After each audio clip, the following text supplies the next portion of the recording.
محبوب ایمان والے نہیں، یہ فریب دینا چاہتے، دھوکہ دینا چاہتے ہیں اللہ کو اور ایمان والوں کو، اور حقیقت میں دھوکہ نہیں دیتے مگر اپنی جانوں کو، اور ان کو اس کا شعور ہی نہیں ہے.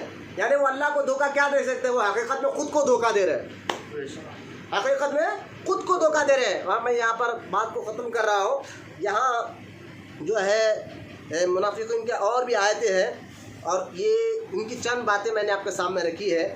تو منافق وہ ہوتا ہے جو اللہ کو تو مانتا ہے. آپ جانتے ہیں کہ کیوں اللہ تعالیٰ نے ان کے لیے اتنی سخت آیتیں اتاری ہو قرآن میں. یہ تو 11 آیتیں یہ ہے، پھر سورہ منافق ایک پورا سورہ ہے، وہ آیتیں الگ. اتنی مذمت میں کیوں ان کو سارے مسلمانوں کو کہا گیا کہ دیکھو یہ خطرناک دشمن ہے. ہم بولتے نہیں، اگر کوئی آپ کا دوست ہو تو کہتے ہیں نا یہ تمہارا خطرناک دشمن ہے جو تمہارے مال جان سب لوٹ رہے، اس کو بچ کے، اس سے بچ کے رہو. تو بار بار بار بار تاکید کرنے تو بولے یار میں پہچان لیا، تو نے کہہ دیا. تو اللہ تعالیٰ نے مسلمانوں کو کہا کہ شیطان نفس کے علاوہ جو خطرناک دشمن ہے تمہارا، تو اللہ تعالیٰ نے قرآن میں بار بار مسلمانوں کا ان کی پہچان کیا ہوگی، وہ تمہارے دوست بن کر آئیں گے، تمہارے جو ہے قریبی دوست بن کر بھی آئیں گے. کہیں گے بھائی ہم تو تمہارا بھلا چاہتے ہیں، ہم تو جماعت میں لے جا کر تمہیں نماز سکھانا چاہتے ہیں، وضو سکھانا چاہتے ہیں، اور آپ بھی ہمارے ساتھ نہیں آ رہے. دیکھیں اگر کوئی جماعت میں جاتا ہے 30 دن 40 دن یا 10 دن کی بھی جماعت میں گئے، وہ پہلے تو فاتحہ والا ہوتا ہے، وہ جماعت میں جا کر آ کر بغیر فاتحہ والا بن جاتا ہے. پہلے تو جھنڈے لگانے والا ہوتا ہے، جماعت میں جا کر آ کر بغیر جھنڈے والا ہو جاتا ہے. تو یہ لڑائی یہ لیڈروں کی بات میں مت آئے. یہ لیڈر کیا ہے مجھے ایک بات بتائے. یہ خود لیڈر جو ہے اپنی کرسی کے لیے دوسرے پارٹیوں کو برا برا بولتے ہیں، ہے نا. ایک پارٹی والا کہتا ہے وہ پارٹی غلط ہے، دوسرا پارٹی والا کہتا ہے یہ پارٹی. میں نے کہا بھائی تم کس لیے کہہ رہے ہو؟ بولے کرسی کے لیے. تم کرسی کے لیے کہہ رہے ہو کہ ہم ایتل کرسی کے لیے کہتے ہیں، ہے نا. ہمارے پاس ایتل کرسی ہے، تمہارے پاس کرسی ہے تو کیا. تو ہمیں بس میں آپ کو ساری باتیں میں قرآن کی آیت ابھی پڑھ کے بتاتا تھا، لیکن وقت ختم ہو گیا ہے. میں آپ کو آگے انشاءاللہ کل بھی بتاؤں گا کہ منافقوں کے بارے میں اللہ اتنا سخت کیوں بولا اور ان کی کیا بیماری تھی. اللہ فرماتا ہے محبوب ان کے دلوں میں بیماری ہے. اسی آیت میں فرماتا ہے آگے چل کر اللہ اے محبوب ان کے دلوں میں بیماری ہو. کیا بیماری ہے جس کو اللہ کہتا ہے محبوب ان کے دلوں میں بیماری ہے، اور رہنے دے اس کی بیماری کو تو میں اور بڑھاتے. اللہ کہتا ہے میں اور ان کی بیماریوں کو بڑھاتا ہوں. وہ کیسے؟ محبوب ہم تجھے عزتیں دیتے ہیں، ان کی بیماری بڑھتے رہتی ہے، ہم تجھے مقام دیتے رہیں گے. تو لہٰذا میں انشاءاللہ اس پر کل بات کروں گا. منافق جو ہے کون تھا اور اس کی عادتیں کیا تھی، وہ منافق اعتقادی کون تھا، انشاءاللہ تعالیٰ میں آپ کے سامنے کل اور بھی سامنے رکھوں گا. اللہ تعالیٰ کی بارگاہ میں دعا ہے. وہ چند آیتیں میں نے سورہ بقرہ کی پڑھی ہے آپ کے سامنے، بھی پورا مکمل میں نے پڑھا نہیں. انشاءاللہ کل آپ کے سامنے یہی ٹاپک کو میں آگے بڑھاؤں گا اور بتاؤں گا کہ منافقوں کی اور کیا پہچان ہوتی ہے. اللہ تعالیٰ ان کے بارے میں قرآن میں اور کیا کیا ارشاد فرما رہا ہے. بس آج کے دور کے منافق وہابی ہے، ان سے اپنے ایمان اور عقیدے کو بچا کے رکھیں، ان کو اپنے قریب آنے مت دو. سرکار نے فرمایا، حدیث پاک ہے جو فیضان اعلی حضرت میں لکھی ہوئی ہے، سرکار نے فرمایا کوئی بدعقیدہ تمہارے ایمان اور عقیدے کو برباد کرنا چاہے تو تم کیا کرو، نہ تم اس کے قریب جاؤ نہ اس کو اپنے قریب آنے دو. اس پر عمل کرنا ہوگا انشاءاللہ. اللہ تعالیٰ کی بارگاہ میں دعا اللہ تعالیٰ ہم تمام کو کہنے سننے سے زیادہ عمل کی توفیق عطا فرمائے. اللہ تعالیٰ ہمارے ظاہر باطن جسم روح دل کو پاک بنا دے. ہمارے دلوں میں علم نافع کو داخل فرما، اسلام کی محبت کو داخل فرما، علم سنیت کے درد کا داخل فرما. پاک پروردگار ہمیں سچا عاشق رسول بنا، قیامت تک ہماری نسلوں میں عاشق رسولوں کو پیدا فرما. ہم سب کی دعاؤں کو حضور اکرم صلی اللہ تعالیٰ علیہ وسلم کے صدقے اور حضور غوث پاک رضی اللہ تعالیٰ عنہ کے صدقے میں مولا ہم سب کی دعاؤں کو قبول اور مقبول فرما. آمین یا رسول وما علینا الا البلاغ والحمد